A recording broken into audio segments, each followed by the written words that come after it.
tradition continues. For only one match, and to be perfectly honest, I find it stupid that there is only one traditional Survivor Series match, which was rushed, poorly thought through, and had little to no impact on the upcoming future. The Survivor Series matches are supposed to make the biggest impacts.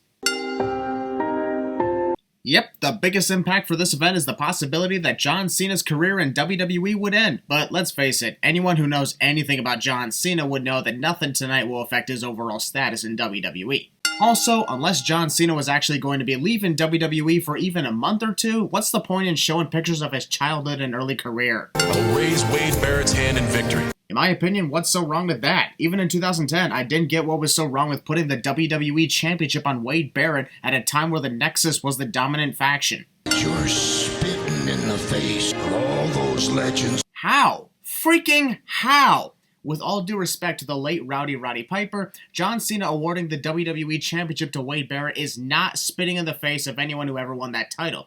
Like, what if Wade Barrett successfully beats Randy Orton and John Cena is simply being an unbiased referee calling it down the middle? How would doing his proper job be spitting in the face of legends? I wanna do what's right. As much as a lot of this involving John Cena's career ending doesn't make any sense, I gotta take a sin off for this amazing song used in the promo. It's wonderful. The United States! Wanna know why a lot of tonight's matches are 10 minutes or less? It's because WWE wanted Survivor Series to be yet another Night of Champions by having every title be defended and giving the Champions pay-per-view less prestige. Previously on WWE, the old school version. Take her shopping too. Sorry, but I could care less about Ted DiBiase Jr. taking Maurice out shopping when the United States Champion is on his way to the ring. You think she would be out alone? Oh yeah, I forgot that in 2010, Michael Cole was annoying, Jerry Lawler was, well, Jerry Lawler, and Matt Striker was a complete idiot. Well, thank God this is the final WWE pay-per-view since for the 2010 collection. Kingdom on Sky box office. Daniel Bryan's dropkicks are so powerful they cause the lights to go out and surround them in darkness. Either that or The Undertaker was driving past the arena and his presence caused the lights to go out. What is he gonna do here, guys? Ted DiBiase has Daniel Bryan in an obvious suplex position, ready to suplex him out of the ring. But sure, we have absolutely no idea what he could possibly be planning. You know what he said to his dad. Again. You can clearly see the referee hesitating before deciding to count Daniel's shoulders, which were obviously down. Why wouldn't Bryan go for the label lock right there? Oh, I don't know. Maybe because Daniel Bryan hurt his shoulder during the match and is doing a good job at actually selling the injury. Something wrestlers are supposed to do, idiot. Dangerous. Look at Bryan slip. Daniel's addicted to Ted's DiBiase's. And DiBiase looking to steal one here. Commentator stupidly refers to a roll-up as stealing the victory cliche. They never learn, which is such a pity. Not to mention, Ted is not pulling the tights or anything, so it'd be a fair victory if he won like that. Hey Daniel, I thought your shoulder was hurting you to the point where you could hardly use it. If this was Matt Striker's influence, then screw you. Post-match assault. Seriously, what's going on here? That's the second time in 10 minutes that the lights are malfunctioning. Coincidentally, when The Miz is about to start talking too, so I don't think this is random. I am a proud citizen of Cleveland, Ohio. Miami sucks, but Cleveland is far worse, so I think The Miz is simply complimenting the crowd in Miami. Also, The Miz somehow has a straight face after saying that he's a proud citizen of Cleveland, Ohio. The Miami Heat are a lot like the Nexus. Both are hopelessly mediocre. The Miz would be great at Cinema Sins 2 expansion.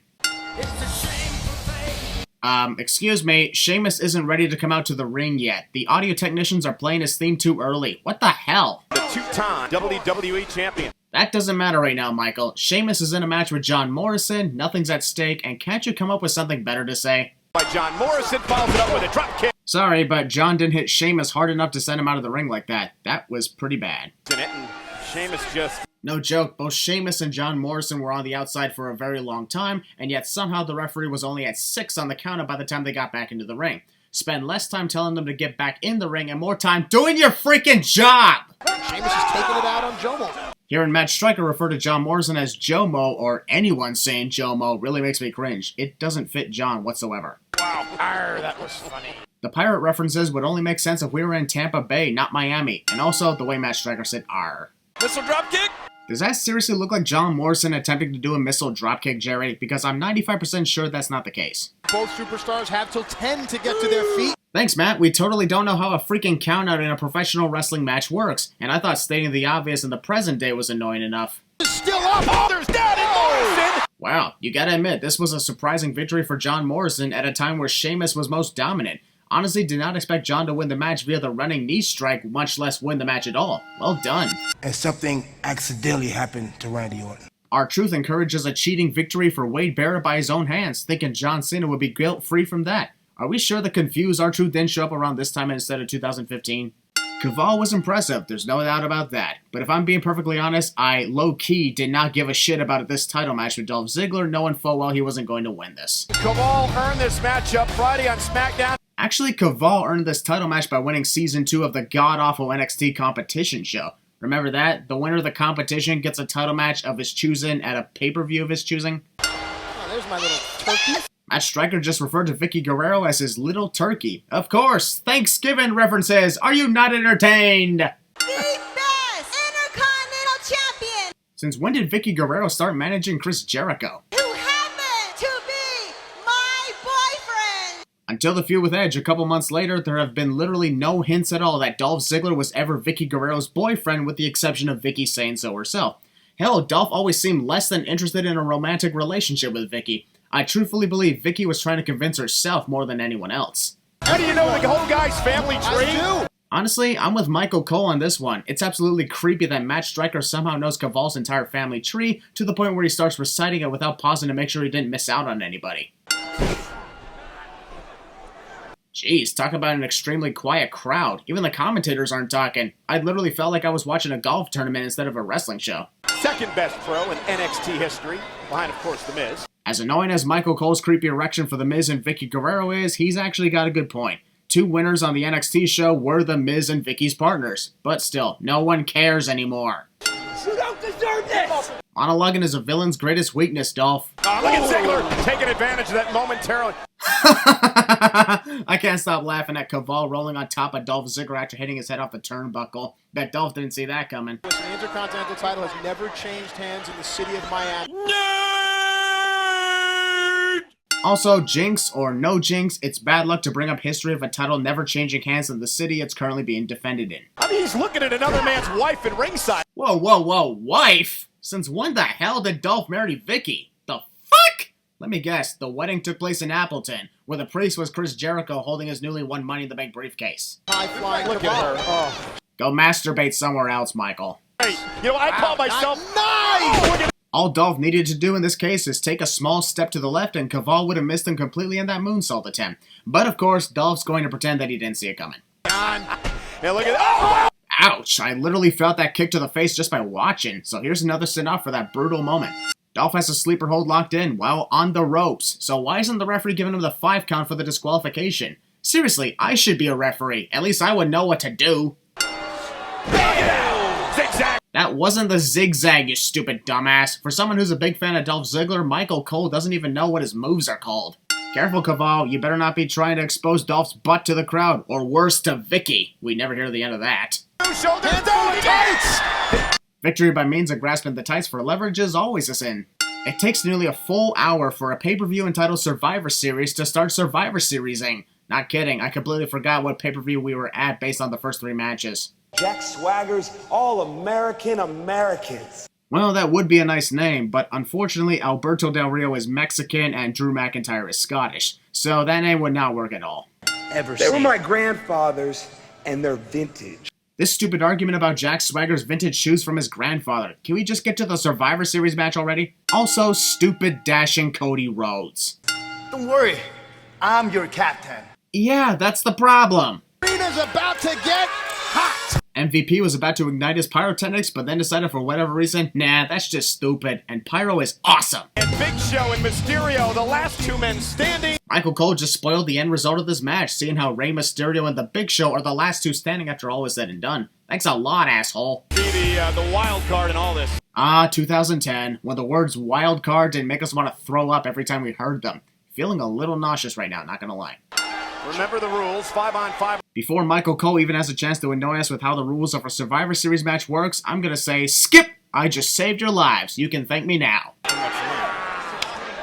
Cody Rhodes offers to tag himself in, to which Alberto Del Rio slaps his pec instead. I'm surprised Dashing Cody didn't go on a rampage because of Alberto slapping his sexy pecs and ruining the look. He stole bases. He stole bases. Stop talking about stupid baseball and start talking about stupid wrestling. This entire commentary deserves 5 sins because of banters like this. I'm begging you guys to talk a little bit about Survivor Series.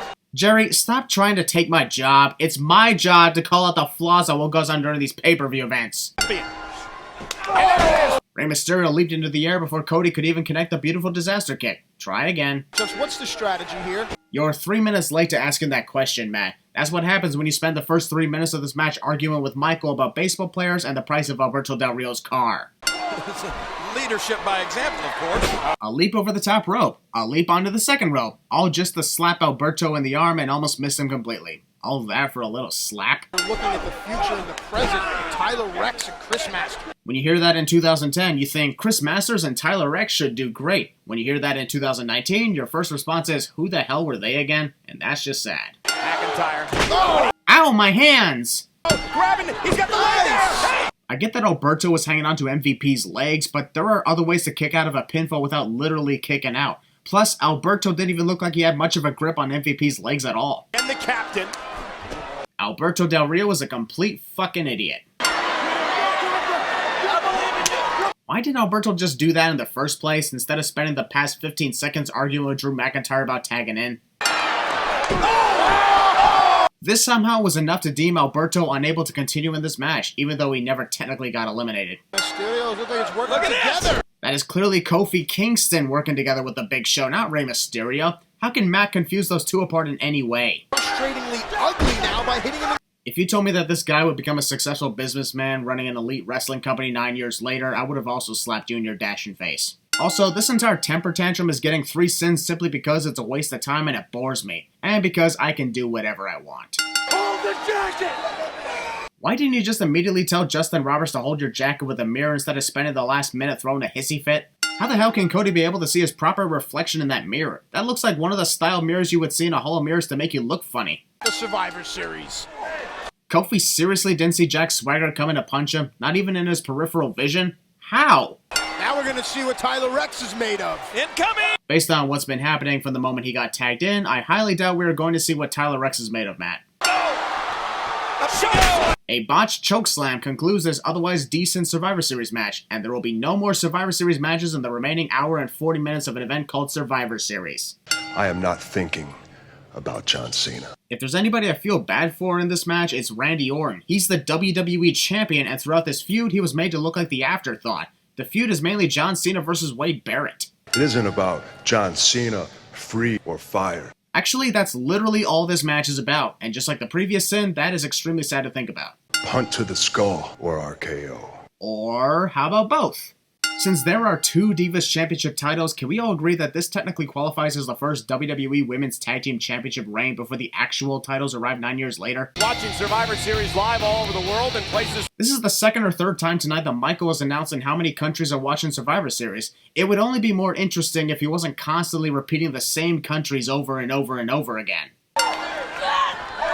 Natalya can only win the title by pinfall or submission, and Michelle McCool is the legal wrestler on her team. So why is Natalya throwing her into the crowd, giving a greater risk for a countout? The ring and back, well, in control flow. You could clearly see Layla climb forward because she wasn't in the right place at the right time to get hit by Michelle tripping into her. All the pressure on the back and Michelle. Man, the Divas era fucking sucked if their title matches were only 3 minutes long. Congrats to Natalya on the win, but still. Hey, watch out here. Look out. Oh, it's from behind. And of course, another post-match assault. Why am I not surprised? Awesome to see Beth Phoenix make her return from injury, and Layla really sells the intimidation of the Glamazon very well in this moment, the way she screams in fear. The heavyweight champion of the world! Is it strange that when I hear Paul Bearer yell, the heavyweight champion of the world, I can hear a certain someone else named Paul's voice? I'm sorry, Paul. You must be starving, right? I'm sorry, I gotta take off a few sins for the hilarious comedy between Edge and Paul Bearer when Paul was kidnapped. Everything about it was awesome.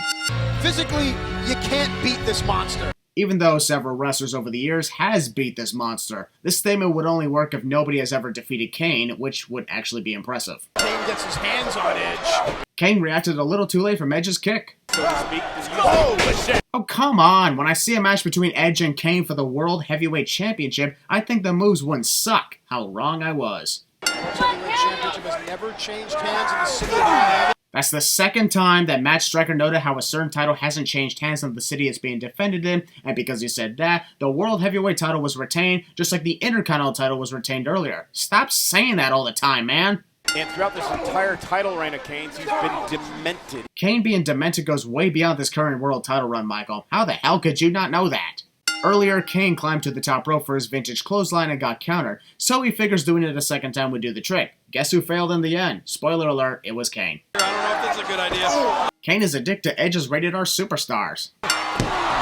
Shoulders are down! Even though Kane did have his arm over Edge, you could clearly see Edge's shoulder rise multiple times during this double pinfall, meaning the count should stay on Kane, but Edge is free. Sure, it goes back down, but only Kane's shoulder stayed completely down without moving. So Edge is the real winner here, and this is bullshit. Top of Kane? And here's just what I was worried about. We should have honestly renamed this event Post-Match Assault Series, as post-match assaults happen for nearly every match, and even for the remaining 2 matches. So let's add in another 5 sins to get it over with.